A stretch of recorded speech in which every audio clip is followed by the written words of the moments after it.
Well, let's return now to our coverage of the transport woes affecting rail passengers across the north of England. 25 regional newspapers have banded together to call on the Prime Minister to get a grip on the situation and arranged an emergency summit in Downing Street this week to deal with the chaos. Well, let's go live to Leeds and speak to Samantha Gildea, who's Digital Development Editor at the Huddersfield Examiner and was caught up in the delays herself this morning. This is quite unusual, isn't it, for all of the northern papers to band together like this, to put pressure as a group on the government? Yeah, absolutely. I think this is probably unprecedented. We've come together with not only our colleagues across Reach plc, who own LeedsLive and the Examiner, who I work for, but we're working in conjunction with NewsQuest and Johnston Press Titles. So papers that would traditionally be considered rivals have all come together just to demand that action's taken. That's how desperate the situation's got. What level of disruption are people experiencing? What are they telling you and what are you experiencing? Well, I mean, this morning, I have a relatively short commute. I live just outside Leeds City Centre, so my train journey is less than 10 minutes. So it all sounds straightforward, but then a very frequent thing on my line and a lot of northern lines is that carriages, trains are turning up too late. They've got too few carriages. I was 30 minutes late into work this morning because the train that I went to go catch not only was 10 minutes late, but then it turned up with 2 carriages in rush hour, absolutely packed full of commuters. Nobody could get on, so I had to wait for the next train, which was also delayed. And I mean, obviously, that was just my experience this morning.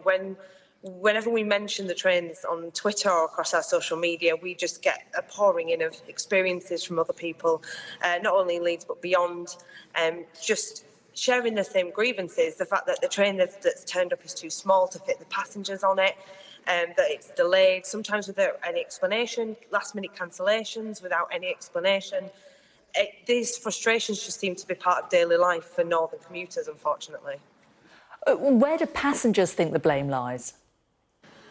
I mean, Northern Rail have had a lot of the stick, and the thing is, what's important to remember is that these changes, this disruption hasn't just come in since the timetable changes 2 weeks ago. Obviously, they've made it worse, but these problems with Northern trains have been there for a long time, you know, for years.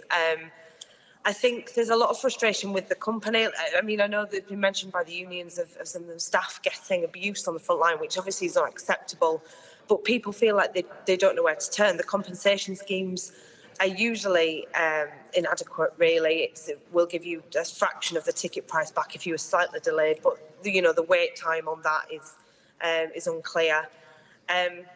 And I think there is a definite feeling that in terms of funding and in terms of sorting these infrastructure issues out, the South does get precedence over the North, and that the North is just left without the infrastructure it needs to become the economic powerhouse that it can be.